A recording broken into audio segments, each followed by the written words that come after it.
Hal-hal yang gak masuk akal, tapi dianggap wajar di sekitar kita, itu lucunya banyak banget.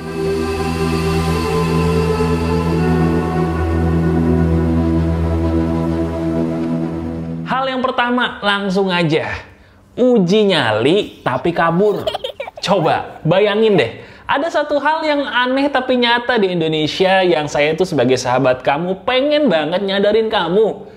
Menurut kamu, kalau uji nyali tapi kabur itu lucu atau aneh? Ya udah, daripada kamu bingung melongo kayak gitu, kita lihat aja deh. Nih, ini seru nih.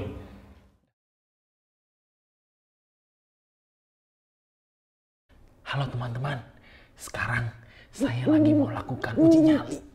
Konon katanya di tempat ini ada makhluk yang merupakan arwah penasaran. Saya bersama tim saya akan meneliti di tempat ini. Apakah benar di tempat ini ada makhluk yang bernama Wewe Gondrong? Kita coba. Aduh, tempatnya sangat menyeramkan sekali. Konon katanya di sini ada Wewe Gondrong, teman-teman. Apaan tuh? Apaan tuh? Aduh, di mana dia? Di mana dia? Katanya di tempat ini, teman-teman, seringkali ada penampakan. Kita lihat dulu apakah benar atau tidak. Wewe Gondrong.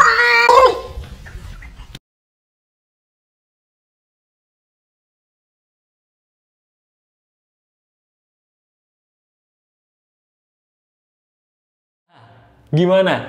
Ngaco kan? Ngaco banget. Gini loh maksud saya. Kalau kita mau jadi orang yang sukses, isi kepala kita itu harus bener dulu. Nah sekarang, menurut kamu, kalau kita nih datengin hantu, kemudian hantunya nongol, kita kabur, yang waras tuh siapa? Hantunya atau kita? Yang waras hantunya, yang gak waras kita. Kita yang datang kok kita yang kabur tuh ngapain? Nah sekarang ayo, sebagai sahabat pagar kehidupan, jadi orang tuh pikiran yang masuk akal aja. Gak usahlah kamu ikut-ikutan sebuah tren yang norak tapi gak jelas kayak gitu. Nih, saya kasih contoh. Kalau kita penasaran sama hal kayak gitu, datengin baik-baik, tapi kalau mereka nongol, jangan kabur. Ajak ngobrol. Kan kita yang nyari, masa kita yang kabur? Ingat, orang sukses pikirannya harus masuk akal dulu.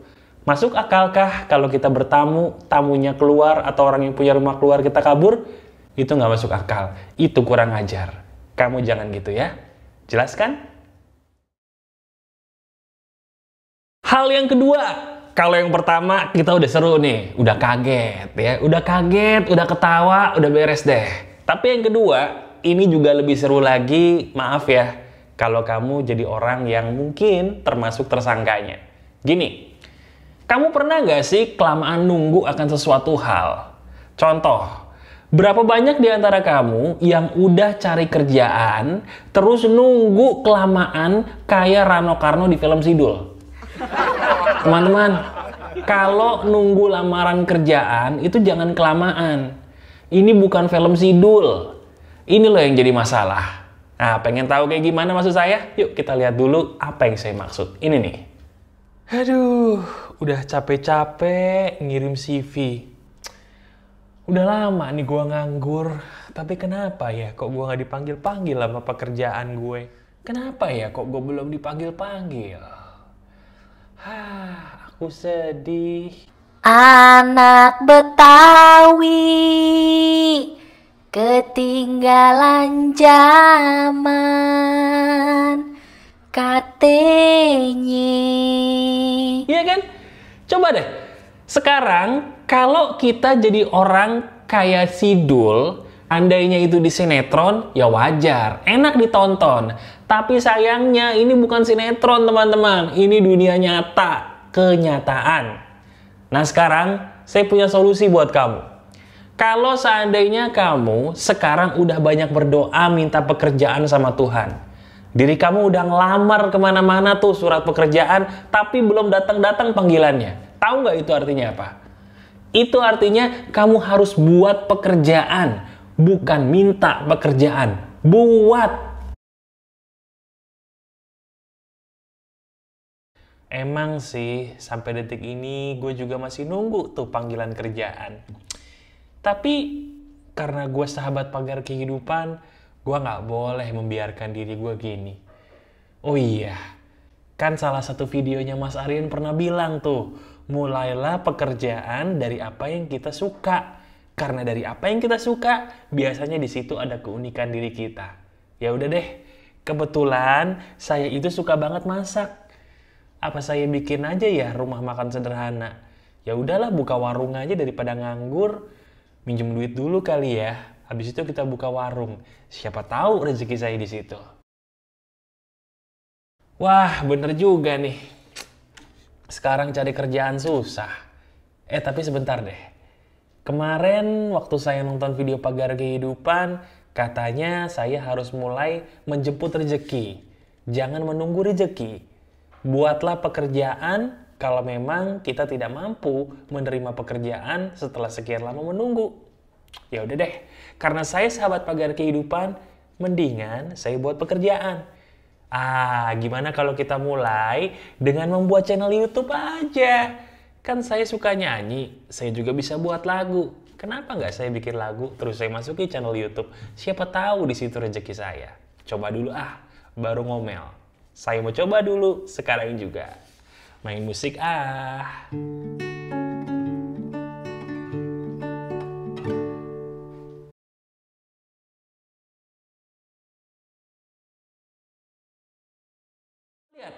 Lihat apa yang jadi keahlian kamu. Lihat apa yang jadi kebiasaan kamu. Lihat apa yang jadi keunikan diri kamu. Lihat baik-baik dirimu. Mulai dari channel YouTube contohnya. Buat sebuah channel yang di dalamnya kamu bisa berekspresi menjadi kamu. Atau mungkin kamu pengen jadi selebgram. Buat akun Instagram, sharing foto-foto atau video-video lucu kamu di Instagram. Siapa tahu rezeki kamu di situ. Ambil peluang, bukan nunggu peluang. Itu yang benar. Nomor 1 udah bikin kaget tapi seru. Nomor 2 udah bikin kamu ketampar tapi bener. Yang nomor 3 ini juga lebih bener lagi dari dua-duanya tadi. Apa mas? Siapa di antara kamu pernah secara tidak sadar mengizinkan diri kamu diinjek-injek orang karena kamu takut kalau saya ngelawan nanti saya kehilangan segalanya mas? Aduh, itu pedih ya. Nih contohnya kayak gini. Hari gini udah waktunya saya tidur. Tapi karena kerjaan banyak, ya udahlah saya terus aja deh buat laporan. Biar karir saya bagus, biar saya dipuji sama bos saya. Yes! Saya buat dulu nih laporan yang dikit lagi selesai. Sabar ya bos. Doni, kamu ini buat laporan niat atau enggak? Loh, saya niat pak. Ini saya buat semalaman. Saya gak peduli mau buat kamu laporannya semalaman atau sebulanan, setahunan, saya gak peduli. Laporan ini jelek. Karena laporan ini jelek, saya gak mau terima laporan ini, kamu buat lagi. Tapi pak, saya itu buatnya udah bener-bener semalaman, pak. Saya sampai gak tidur. Apa urusan saya? Kalau kamu pengen dapat promosi, buat lagi laporannya. Saya tungguin. Buat laporan lagi, ini laporan jelek ini. Udah, saya nggak mau terima. Pokoknya saya nggak mau terima.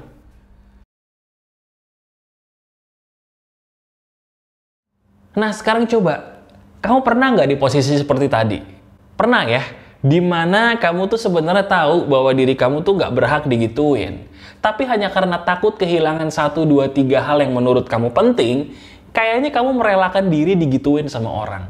Sekarang ingat perkataan saya. Orang yang mau sukses harus punya akal sehat yang benar. Sekarang saya mau tanya, masuk akal nggak sih kalau diri kamu ngizinin dirimu diinjek-injek orang? Masuk akal nggak? Kalau itu tidak masuk akal, beranikan dirimu untuk speak up. Speak up itu kayak gimana sih? Kalau ada orang yang menzolimi kamu, berani ngomong. Jangan diem aja.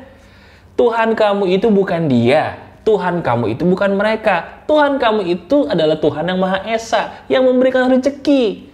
Hati-hati loh. Kebanyakan di antara kita, Tuhannya itu berganti, tapi kita nggak sadar. Kalau mau contoh yang benar, ya seperti ini nih, saya kasih contoh. Sekarang udah waktunya gue selesaiin kerjaan gue. Emang laporan masih ada sih yang harus dikelarin, tapi badan saya adalah segalanya. Buat apa saya capek-capek gajinya naik, tapi kalau saya sakit-sakitan? Udah, saya tidur dulu, besok baru kerjain laporan lagi. Saya udah buat laporannya nih Pak, tolong diterima ya. Saya sudah buat laporan ini sebaik mungkin. Silakan Bapak lihat. Oke, Tono. Aduh. Tono, ini piye? Loh, kenapa, Pak? Laporan macam apa ini? Lah, tapi kan laporannya sudah sesuai data, Pak. Itu saya sudah membuat sesuai keadaan yang benar-benar kenyataan. Ya, saya tahu, Tono. Tapi jangan terlalu jujur lah jadi orang. Lebihin dulu lah dananya. Di markup lah angka dananya.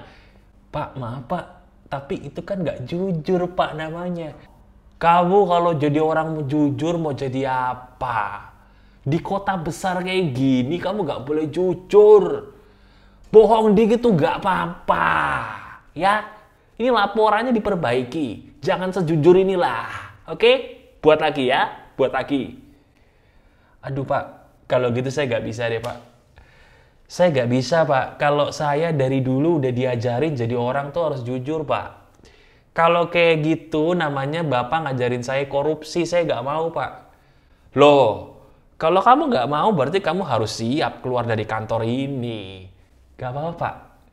Saya tahu Tuhan saya itu baik, Pak. Dan Tuhan saya, maaf ya Pak ya, bukan Bapak. Tuhan saya bukan uang. Saya nggak mau Tuhan saya bergeser dan saya ingin Tuhan saya itu tetap Tuhan yang Maha Esa yang memberikan saya rezeki. Kalau gitu saya mohon izin dulu Pak untuk mengundurkan diri dari kantor ini. Selamat siang.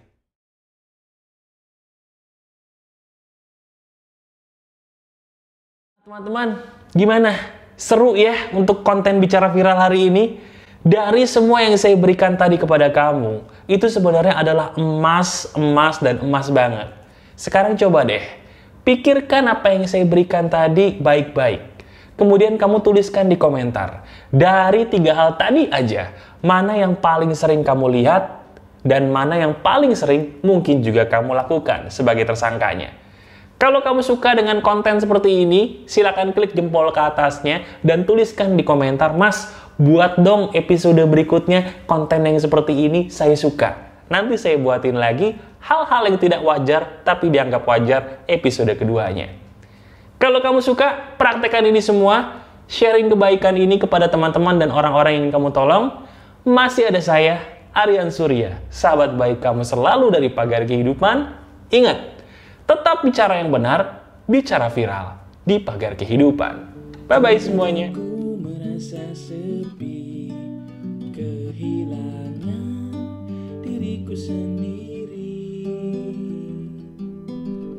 tapi ku tak peduli lagi, asalkan ku bisa senyum lagi.